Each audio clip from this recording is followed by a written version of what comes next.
Oh, yeah, here we go, baby. Boston has entered the chat. Yes, indeed, we have. Travis Thomas here, George Balejki. How about this? Boston has entered the chat hotline.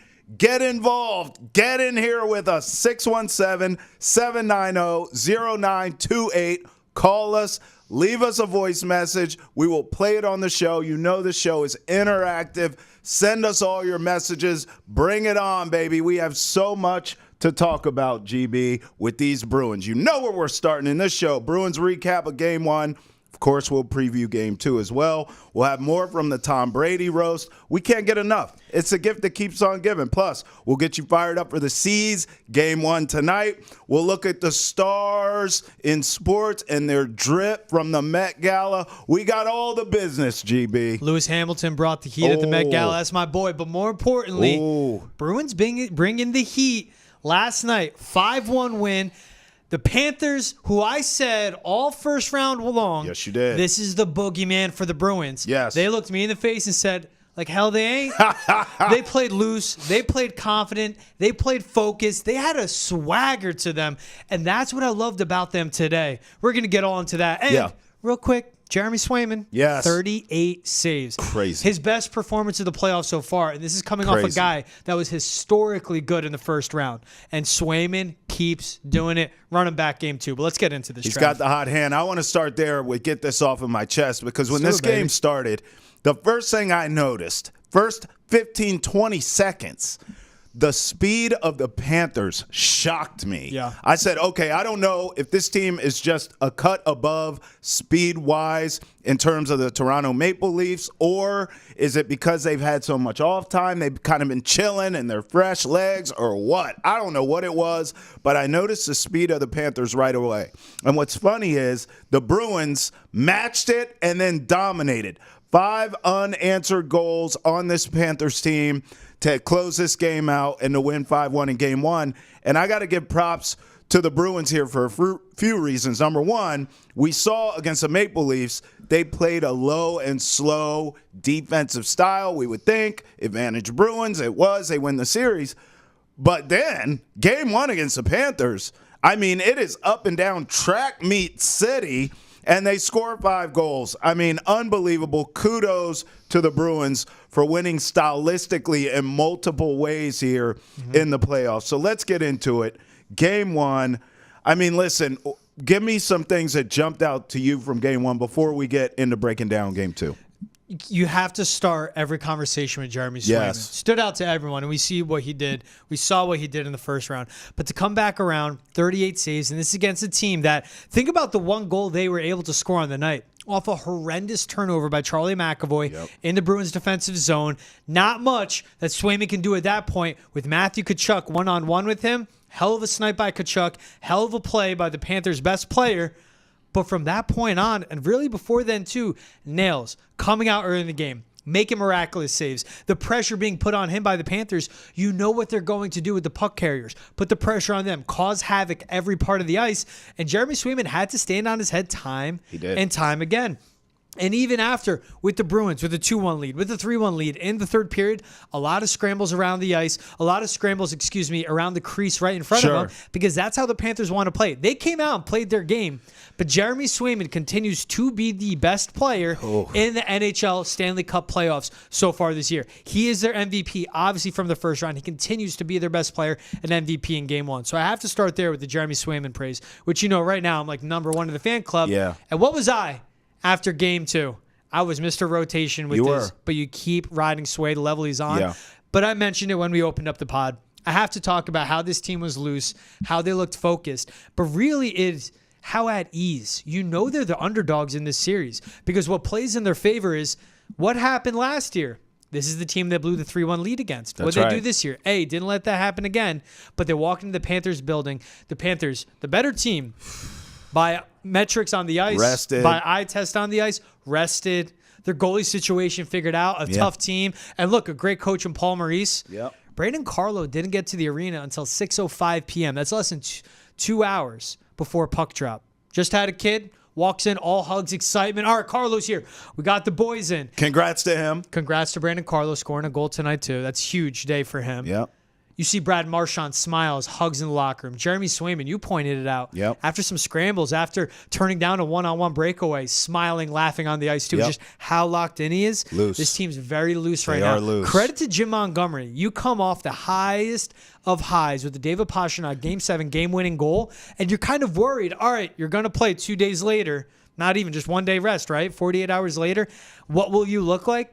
Locked in, focused. It's as if Game 7 didn't happen.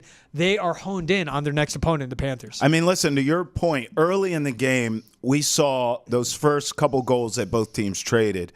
It was off of mistakes, right? But here's how loose they were, to your point.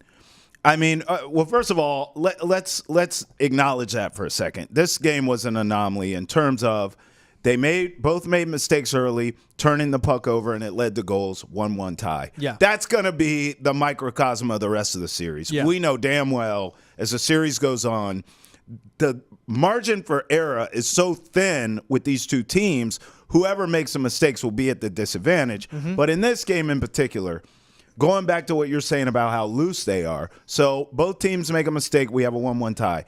Then it was like the floodgates opened up for the Bruins in the second period, and that's how loose they were. They weren't even worried about making a mistake. They tied the game back up, and then it was just on from there. I mean, how about Mason Larai's goal? That was nasty, filthy McNasty. They scored 3 goals in 3 minutes in that second period, and honestly, it just never – the momentum stayed with the Bruins the rest of the game. They just never – the Panthers could never recover from that. Yeah. That's all, to your point, from them just being loose, having fun, flying, having no pressure on them. I don't know how they felt that. I guess because the Panthers were at home, maybe they felt so much pressure in Game 7 with the Maple Leafs that they just came into this like, all right, house money, let's just go play and have fun. And they did that. It's incredible that they were able to do that, but clearly no pressure on this team. And now I'll say this, that's going to change for Game 2. That's going to change for Game 2. They're coming out correct. Of course. You know it's Florida. You know it's Paul Maurice. Well, here's the thing, too, George. This is not a young, upstart, happy to be here, not sure what we're doing, but we're going to figure it out on the fly team. Panthers have been there, done that. They have the T-shirt. I mean, so I look at this as they're coming out Game 2 gangbusters. Yeah. Sense of urgency. They're going to be throwing absolute haymakers early in that game. If the Bruins can take the onslaught of energy from the crowd, from the Panthers team, listen, they got a chance to steal Game 2 as well, but they're going to have to walk through hell early in Game 2 because you know the Panthers are bringing everything plus the kitchen sink. Yeah, but the biggest plus, too, for me, I talked about Sway, I talked about the defense. Yeah. You mentioned those 5 unanswered goals. Geeky scramble score in front of the net, cashes it in his 3rd goal of the playoffs. Yep. Mason Larai, top shelf snipe near Nasty. post. First career playoff goal for that Rook. But he's coming off a Game 7 where he played over 19 minutes time on ice, led the team in block shots. His handles are sick. He's 6'5". He's an offensively gifted defenseman, and he doesn't know any better. The confidence boost that 23-year-old is going to feel, he's going to continue to go out and play loose. And he brings a lot of size and toughness to his team. Brandon Carlo, top shelf glove side, goes bar down. That's a second-line defenseman scoring there for you, right? Again, riding that high. Yeah. Dad strength coming in. Right. Birth of his kid, playing loose. Justin Brazeau, third liner, flying through the neutral zone. Dangle, drag, backhand finish. And that's set up by a brilliant breakout from the corner. JVR with a good push up the boards. And Brazeau did the rest. To see how the Bruins were advancing the puck through the neutral zone, which to me, that was the biggest cause of concern. You mentioned how fast the Panthers were in the opening minutes. Oh, my God. To me, it's just how gritty, how annoying they were, how pesky they were, where the Bruins weren't getting space to work with. But they did. They found those margins. They played loose and they got there. And I like to say this too. David Pastrnak skated well. He did. 2 high danger chances early on. One Hit the went off the post. post. Yeah. Exactly. Other one was a save by Bobrovsky. Yeah. You know what you're going to get with him. There's another breakaway by Ekblad, left side He's in his aggressive. pocket. One too many moves, and you know what Pasta is? He set himself up. Yep. He's reading Sergei Bobrovsky. He's the type of lethal goal scorer that's going to get his. He went 3 different ways to go at him. Goalie won this one. All right, hands up. Game is a game. Yep. I'm going to come back game 2, correct, and I'm going to get you. Yeah. I'm going to get mine, right? Yeah. But Pasta's skating well, and that's a guy that was called out, responded to Jim Montgomery. Comes out game 1, playing the arch nemesis, and he's bringing his best. Yeah. It's just I'm so impressed by what the Bruins did in game 1 to come off that game 7 where you got pushed around, man, by a very soft Leafs team. You're playing the toughest team in the NHL and the Panthers. The league leader in goals against allowed per game at 2.4. No one scores on them. And you come out and you played your game. You made your adjustments, and you had depth scoring from this team. It's huge what the Bruins just did. You beat their ass in their building. Yeah. I mean, Way to put it. that is insane to me, bro. Yeah. Look, I'll add this about Pasta because I think you covered everything there, but he was getting knocked around too. I mean, all this stuff. And he was responding and responding. Still responding and aggressive, and you love to see it, and you're going to need it all series long, obviously. Yeah. All right, let me ask you that. I'm going to start some stuff now. All right, here we go. I know he had 38 saves. Okay. But could I argue? Hold on. Could I argue that you give Sway a break for game 2? I know he has a hot hand, but I mean, they've been putting a lot on my man.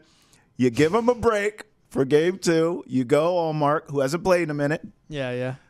Hey, you needed to split against the Panthers I'm at listening. least. I'm looking at schedules. So you got game 1. Okay, cool. Yeah. Sway, stay hot, but chill out. Allmark, you're in. You know he wants revenge against his team after last year. By the way, he was banged up. He's played well against them in the regular season. Allmark, I'm talking about. 940 save percentage, 3 wins against the Panthers. Okay. 947 save percentage for Linus. Preach. I'm backing you up here. You're my boy. Tabernacle Church. So you play Allmark game 2. You let Sway rest. You come back home. You give the keys back to Sway for game 3. Now he's rested, locked in. Hopefully Allmark had a great game too. Both your guys are in sync, ready to rock and roll and win this G-damn series. Come on, talk to me. First 5-6 games of the series, you're only going to have 1 day rest in between. If you want to give it to someone now, you give it to Sway right now and then let him take back over. Shoot, you went 1-2, and then Swayman went the rest of the way in the first round. You don't hate it. I'm starting Swayman game 2, bro. He's too good. You can't mess with the confidence and chemistry of these guys on the ice right now. Fair. If Linus goes game 2, that's 16 days in between his last start and his next start in the net. Yeah. You could lose a lot. You might have just lost Linus for the postseason, right? But Swayman is playing so damn well. Bro, he should have had a shutout tonight. Facts. If it wasn't for a bad McAvoy turnover, he could have had a shutout. Facts. Then what are you saying at this point? You're going, Swayman's locked in. You keep him going. You are riding this train until it hits a brick wall. And it's probably going to burst through that brick wall. You're not stopping this thing. It's the confidence that Swayman has, the poise, the composure in the crease, and what he does radiates to the rest of the team on the ice. How it affects your defenseman's play, your offense as well, of course, all your wings and attackers and forwards. How they can go out and play loose because they know they got one behind them who will make up for errors and mistakes. I can go do my thing and play ears pinned back because of how much Swayman has my back, right? Yeah. I see it with Linus. 947 save percentage, 3-0 against the Panthers in the regular season. You just wouldn't do it right now. Swayman is way too good to let him cool down. Because what if you give him that 1 game rest and then he comes back and he's not the same. Not the same. And he comes back down to earth. Right. And he comes back to that Jeremy Swayman last month and a half of the season with a 905 save percentage. Right. 7 of his 12 starts, 3+ goals allowed. You can't risk that right now. He is the best player on your team. Yes, he is. Let's say you had Pastrnak, Brad Marchand playing at an elite level. Yeah. You're going to rest him for a game? Right. Fair. No. That's fair. I love you. Great conversation. Just wanted to throw it out there. What did we do? We spoke about it last night as well. And we put it up this morning, and people were on the comments and Instagram. Hey, but hear me out with Linus. And this said a rest thing. And I just said, he's too good right now. Too hot. Keep commenting. Keep bringing it our way. Tweet at us. Comment on Twitch. Leave the voicemail. Trav gave you that number. How about the hotline, bling, Drop it in, baby. drop it in. Boston has entered the chat hotline, 617-790-0928. Go ahead and make that hotline bling. Now, look, I save it in my phone, BHETC. it's in the bat phone now, baby. It's official, like the referee blow the whistle. But everyone commenting, and I understand it's a talk of the barber shops around Boston, Yep. where I'm getting my cut over in Somerville. Yep. Can't walk on the sidewalks in Canal Street, Causeway, Charlestown, where I live. You can't. Everyone's talking Swaylinus, right? Yeah. Swayman is a superstar. That's well you said. ride your star all the way. Now, listen, it's not the talk in my barbershop, but I'm making it the talk in my barbershop. Everyone's talking to me about the Celtics, and I talk C's with them. Oh, yeah, but love then it. I bring up the B's, too. Come on, we're getting all the barbershops some love with some Bruins talk. All right, keys to game 2. I already told you, the Bruins are going to have to withstand a flurry from hell from the Panthers for game 2. The sense of urgency is going to be there. They know damn well they cannot go down 0-2 in this series and come back to Boston. Agreed. They know that.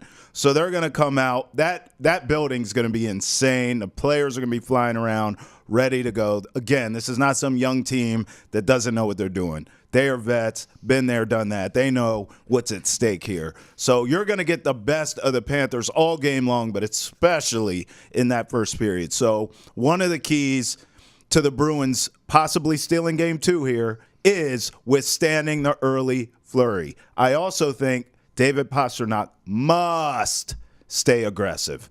I love this aggressive pasta. If he can do that, sets the tone for the rest of the guys. They're playing loose. So let's keep it going. Maybe Pasta gets a goal early, takes the air out of that building.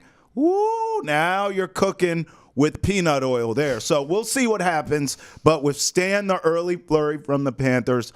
Pasta stay aggressive, and we'll see how it plays out. Give me a couple keys for game 2 from you. You got to win in the dot.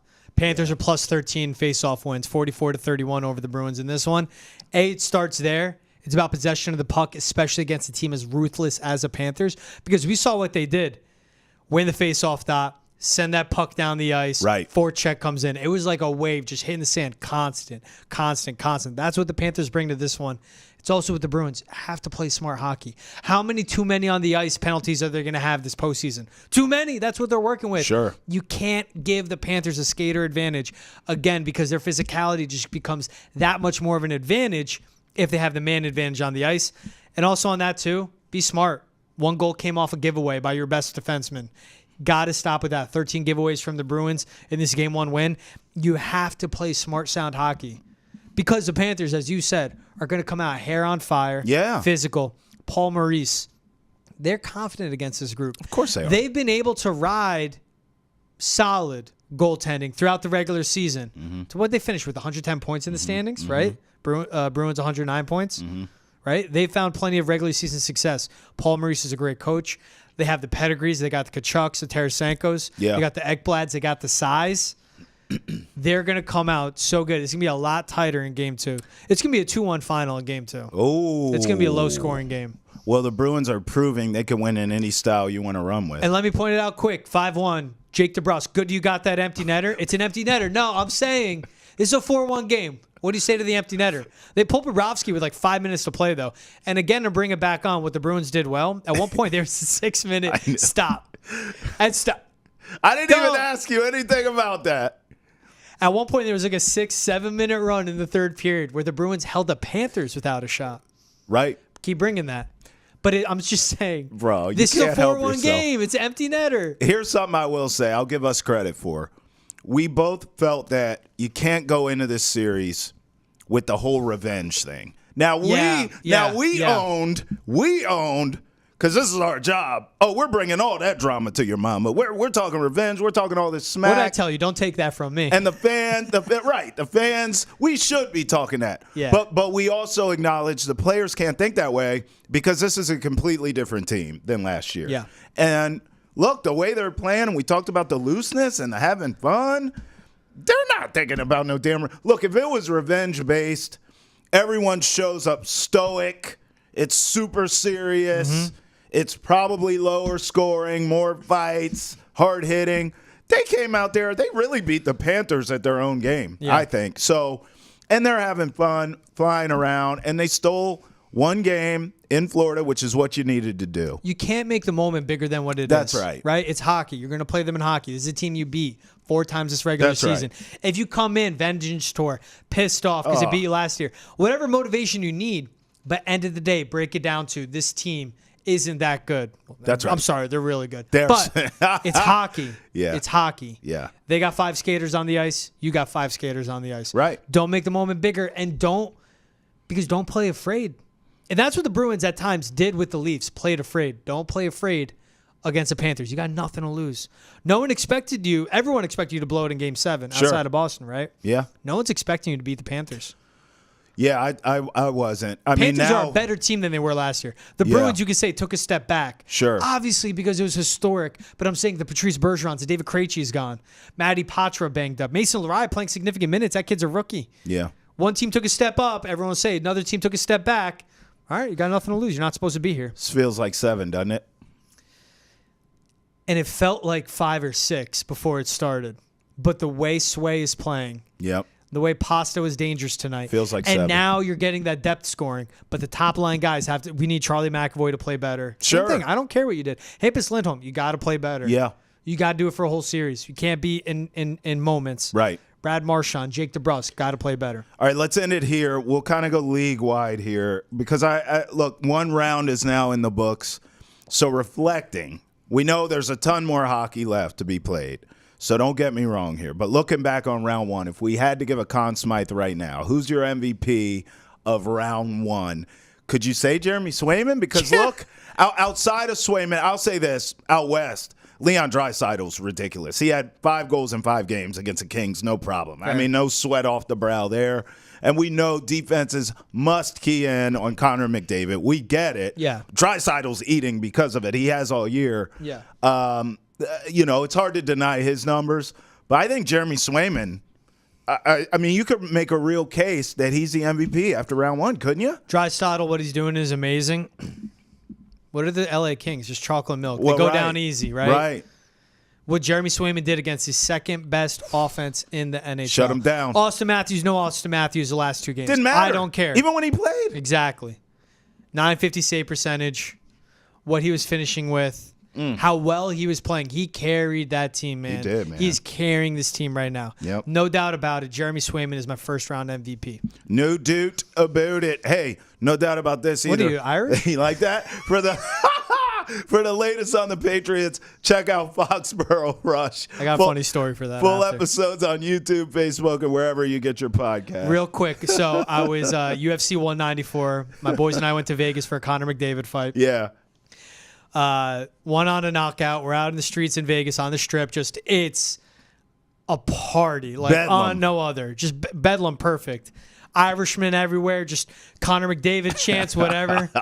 My one boy goes to some chick. I don't know what he said. Something like, McDavid did it in like a really bad Irish accent. She looks him in the eyes and she goes, are you Scottish? And he's Irish. That ripped his heart out of his chest. So I hear that Irish accent. That. The one I just did was absolutely terrible. I love it. That's what I think every time I hear Irish accent. All right, let's go back to the Tom Brady roast because this is absolutely the gift that just keeps on giving. We can't stop talking about it. I watched it back today. I watched it back as well, which is perfect to do. Winners and losers. We watched the film. I mean, look, honestly, rewatching it, I have the same winners and losers. It actually, like, I actually doubled down on how I felt. I like it. So I left the first time I watched it, the night of the roast. Yeah. I left feeling like Bill Belichick, in a lot of ways, stole the show because I think I was looking at this in a totality sense. The roast was great. He was funny. He was terrific. I thought he took it kind of easy on Tom, actually, and just ripped everyone else. Not that he didn't get some shots in on Tom, but compared to what the hell everyone else was doing, Bill Belichick was elementary school, okay?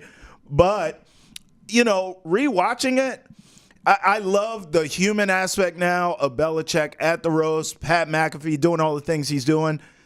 I actually think Julian Edelman stole the show, man. Oh, okay. I really do. Like, I felt I left the first night I watched it feeling like Julian Edelman did great, but Belichick was a star.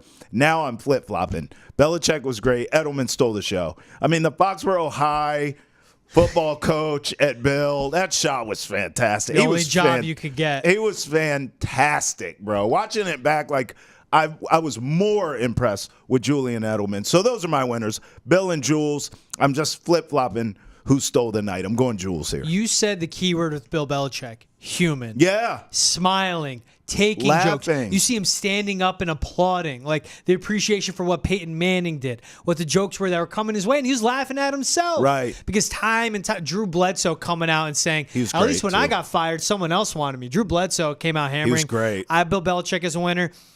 I got to give it. I mean, you got to give it this just sounds so cheesy. Netflix won. Oh. A streamer went live and gave you appointment television that Right. isn't live sports. And they found the perfect night to do it. Right. What else was on last night? Right. Nothing. No NBA. No NHL. Met Gala is Monday night, right? Yep.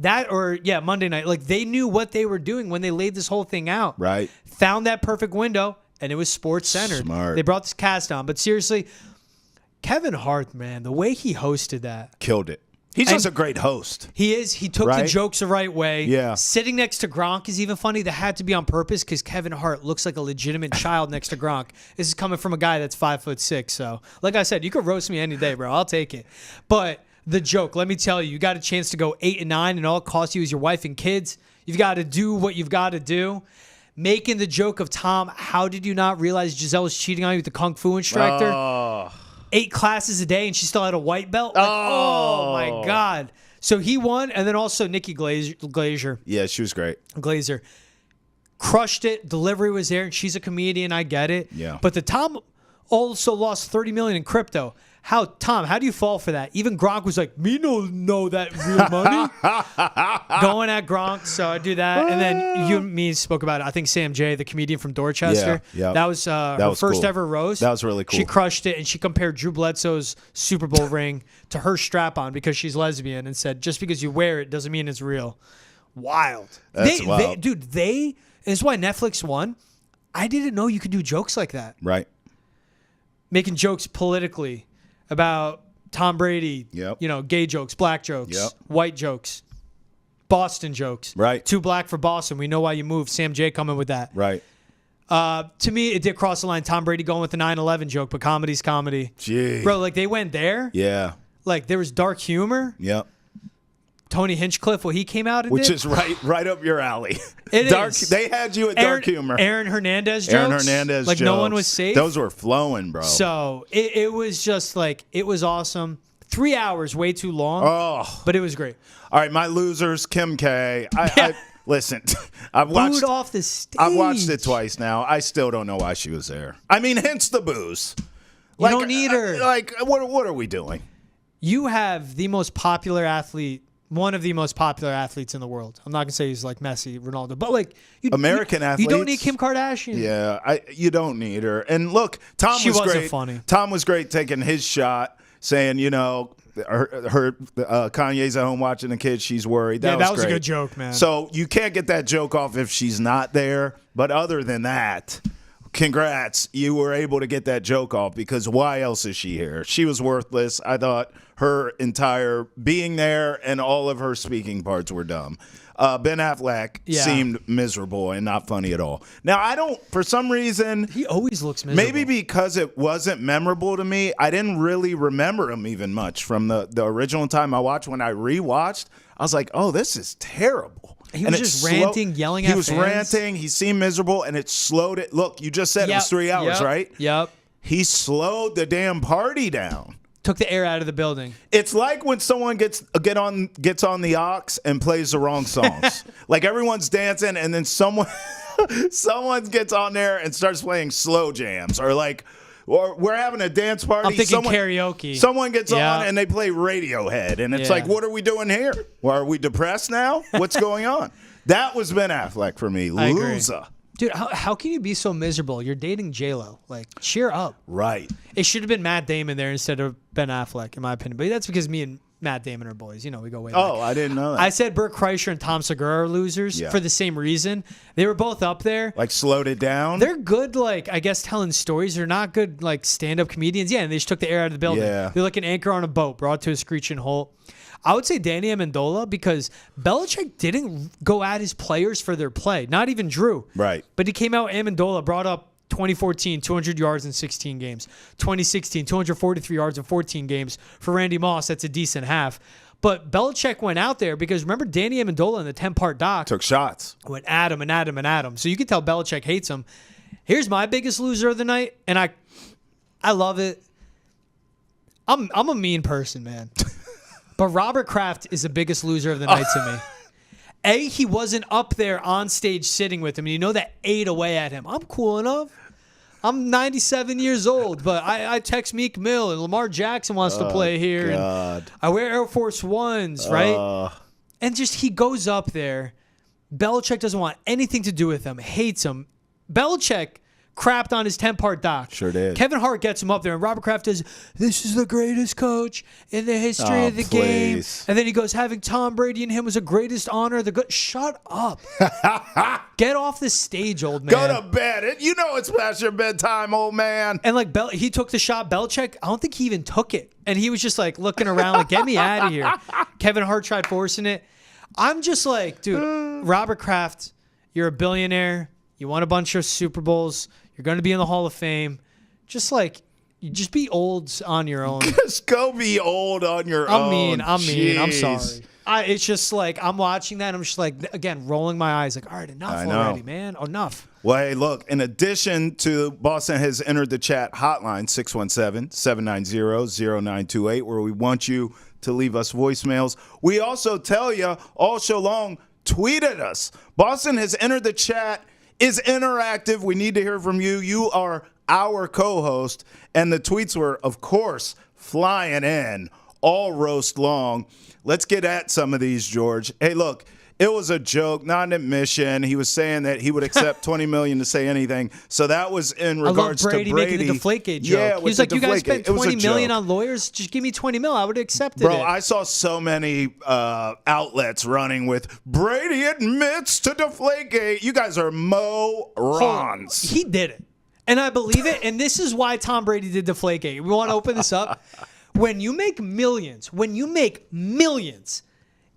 and the life of a city rests in the palm of your hand and how you throw a football, you're going to mess with it, and that's fine. Yeah. Eli Manning does it. He would overinflate the ball. It's like, you're going to do it how you like it.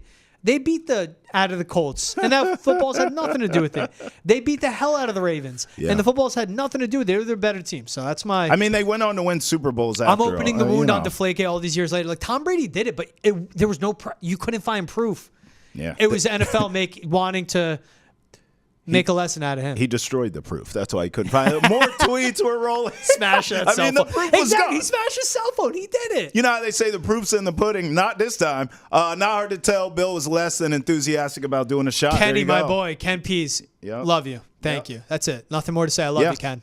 George, I mean, you pretty much said that as well. He didn't want to be up there with you, Robert. Yeah. Take a seat, Robert. All right. Was there anyone not there you wanted to see, and what athlete do you want to see get roasted now? Matt Damon should have been there. Should have been Affleck. Yeah, no I doubt. agree. Matt Damon's a funny dude. Touche. Bill Burr, one of my favorite comedians. He's a Boston guy. Yep. And he comes out angry. Like, everything about him. He's just an angry, bald guy. No offense to bald people.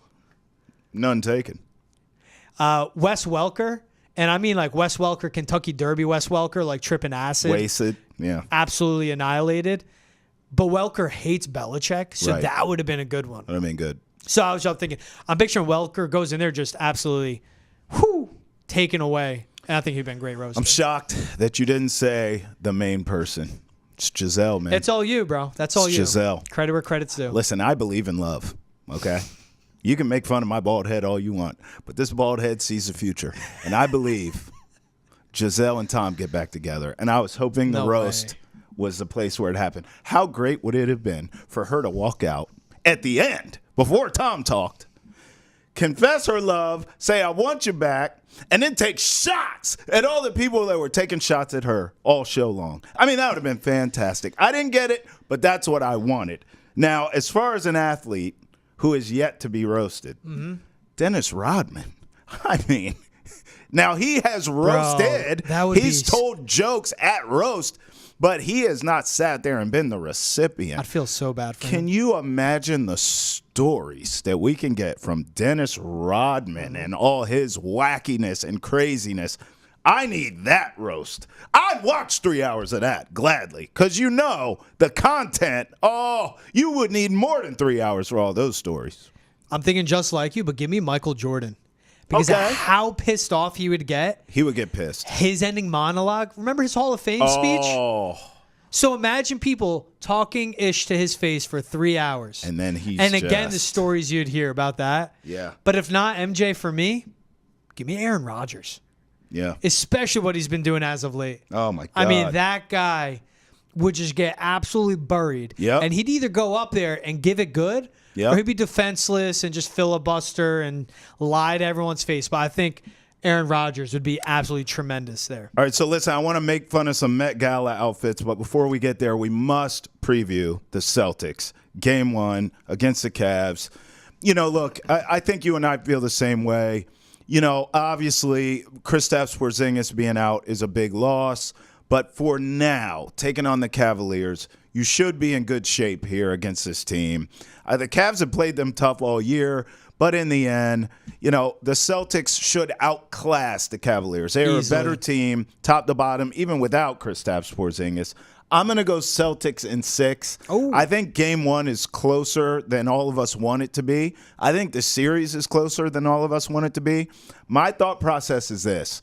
The size and the athleticism of the Cavaliers' front court is going to cause problems without Kristaps Porzingis. It's easy to sit here and say, well, you don't get the offense and the threes and the this and the that. How about the rim protection that the guy gives you, too? That's going to be missing here. I think the Cavs attack the rim. Their backcourt, both Mitchell and Garland can attack the cup. I think the Cavaliers try to play low and slow, half-court style, slow some of these games down, beat up, try to bully the Celtics. I think they get a couple games. I'm going to go Celtics in 6, and all of the games, including tonight, will be close. All of them. Respect that Celtics in 6 call. I'm going Celtics in 5. Okay. I think Donovan Mitchell steals a game. You know, he's coming off back-to-back games. He combined He's for hot. 89 points, He's hot, right? bro. He will come out, steal a game. He'll drop 40. Darius Garland will put 30, 25, 30 of his own. They'll steal one. That's fine.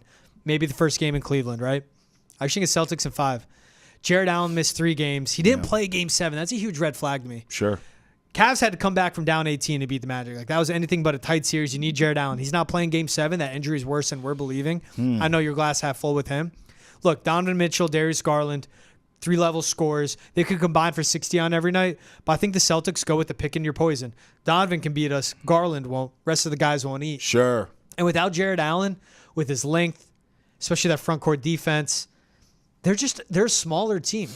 Both their guards are tinier. Max Strus, good defender, undersized. Isaac Okoro, their best perimeter defenders, like 6'5", 6'6". The size of the Celtics will prevail in this one, even without Kristaps Porzingis. But it's their size on the wings. And I just think the Cavs aren't good enough offensively. They're not shooting well at all. Sure. They're not good enough offensively where, you'll get stops on defense, but if you don't get makes and you let your defense get back, and the Celtics without Kristaps can get out and start running, it's going to be a full court attack from them. Those athletes will take over on the Celtics. The Stallions they got. I think it's Celtics in 5. If it's in 6, it's maybe a Jared Allen return game. Okay. And again, that gives them a boost and sends a different look the Celtics' way. But I think it's Celtics in 5. Listen, for game Different class. 1, I need Jason Tatum to have a big night tonight. I just look, round 1 was cute. I don't want to take anything away from what they did to the Heat. I loved it. They dismantled them. They embarrassed them. I mean, you got Pat Riley taking shots at his best players right now. That's how much they frustrated the Heat, right? Derek White had a fantastic series. Jaylen Brown looked good. Guys were in double figures every night. It was fantastic. The playtime's over, okay? Now it's time for Jason Tatum starting tonight. I'm like J-Lo, waiting for tonight. I need Jason Tatum to go. Oh, nice. That was nice. That was a struggle. That was harmony. I need Jason Tatum to go out and dominate these boys. That's what I need. You just talked about the size advantage for the Celtics in terms of some of these wing guys. Well, I like the front court Cavs size advantage, but in terms of the wing, Jason Tatum. I mean, you should eat these dudes for lunch. game one and all series long, but I want to see it tonight. Get off, go out, establish that dominance early and often in game one, and let them know what it's going to be all series long for them. You put my mind in a pretzel last show asking about the KP playing if there's a game 7. Celtics, you got 2 all-pro wings. You got 2 prolific scorers that are beyond skilled. Jaylen Brown actually playing at an all-pro level, handles and all. I don't want to hear this KP talk. You finish your Cavs in 5. You finish them in 6. Yes, Lord. You don't need Porzingis coming in at all in this one. Hey, you know where you guys can get all your Celtics info? Head over to wherever you like to watch your podcast. Nesson.com, YouTube, Facebook, Twitch as well. For Hold My Banner, where my man Travis Thomas and Ante Campbell have everything Celtics you need all in one spot. Playoff series previews, latest breakdowns right after games. Everything Celtics, head to wherever you get your podcasts. Hold My Banner. Make sure to like, subscribe, and follow. And, of course, give us reviews as well. We love, and appreciate it. All right, George, hold that sheet up. We have some Met Gala outfits here from Sports Stars, fresh off the press. All right, let's start with Serena. Can I just say about Serena Williams, it doesn't matter if it's a Met Gala or if it's Wimbledon or she's at home with her kids. I mean, she makes everything look good. This is absolute. I'm going to get my Met Gala voice on. This is absolutely stunning. This is stunning. Breathtaking, George. Yes, on that accent. I back you up, though. I mean, Serena. So the theme of the Met Gala this year was Garden of Time. Oh. I don't know how the gold comes into play, but I don't care because it's Queen Serena Williams. Yeah. One of the greatest athletes of all time. Yes. Maybe there's something. I'm thinking like Garden of Adam and Eve. I don't know. There's some history play. Would that be the Garden of Eden, George? Oh, thank you very much. My man. I love it. I love the gold with the black accent, the gold watch, her rings, what she got going on in her hair. Slays. I mean, it's 10 Serena. 10 out of 10. I cannot hate on Serena, bro. Queen Serena. All right, let's go. What'd you call it? Garden of Time? Well, that would explain this dumbass clock that Ben Simmons is rocking on a suitcase. Let's get a look at this. This is stupid. I hate everything about this. First of all, Ben Simmons, you shouldn't be carrying a clock because you have nothing but time on your hands because you ain't playing a damn minute, not a second of basketball. So you can get all dressed up and carry around clocks because you have nothing better to do. This is dumb. This outfit is dumb. You're going to hate me, but let me open with this. Oh, boy. Ben Simmons played 368 minutes in the NBA this past season. If the Met Gala from arrival to after party lasts longer than 6 hours, he spent more time at the Met Gala than he did playing basketball. We're focusing on athletes. Athlete is very loosely used with Ben Simmons. But Garden of Time theme, white rose or whatever's on his trench coat, I like it. I'm a sucker for plaid. I like the match with you got a smaller type print on his suit, then bigger on the trench coat. Gross. The clock is stupid. Rose tinted sunglasses, good accent. You know what I like, though? You look at the suit, it looks like mud right after you watered your garden. So that shine to it, it looks dirty. So respect Ben Simmons. You actually got a rare dub, bro. All right, I'm going Angel Reese here. Look, she is representing Baltimore to the fullest in everything she does. I love it. Angel Reese, she looks stunning, darling. I love this outfit. She's just the best. It's giving me water vibes, and I like it. Bro, she came straight from training camp with the Sky to this. Dropping got a preseason 20 on game. them. I like the sheer drop down to the floor, too. Good athlete, show off the legs. Dwayne Wade and Gabrielle Union. Slay as always. Both of them look great, right? Yeah. Like her dress is awesome. I even like D Wade. My man, I knew I you like would, this because it's I simple. Like this. You see what a good white V-neck I like this shirt and then a perfectly simple suit does. I love the lavender color. It screams spring to me. So you got the Garden of Time. And then Gab Union, she looks like a mermaid more, honestly, with that scale. But it's water to me. It's saying water. Water. That was a theme for all these. All right. And then last but not least, Lewis Hamilton, who's always sharp. I mean, dude's he's the man. What else can you say? You told me there's a historic part of this outfit, right? So I love this. This suit is whole fit, $5.3 million from Burberry. Woo! But it's a tribute to John Osterlund. I hope I'm saying that right. First black gardener in the history of Britain. Wow. Look at the rose thorn necklace. I love that before I knew about this. Bro. But there's a rose named after John, so it's another ode to him. And he's coming off his best finish of the F1 season. That's he took tough. 6th in the Miami GP. Look, Lewis Hamilton is one of my favorite athletes in the world. always brings it. This fit absolutely crushes it. Sir Lewis Hamilton. That's tough, man. I like that I guy love a him, lot. bro. He's an absolute superstar. He's the best, man. He's no the doubt. best. Hey, how about us, man? I mean, we're not Met Gala ready, but we clean now. You know what I mean? You got me. Greg Poth, our director, get me real quick. Let me show off. Is that the Grateful Dead? First Dead & Co. concert, like life-changing event. Now I get it why people hate Deadheads, because I was like a born-again Christian after this. For all of our best content of the day, make sure you follow us on Facebook, X, Instagram, YouTube, and TikTok. Remember, Boston has entered the chat hotline, 617-790-0928.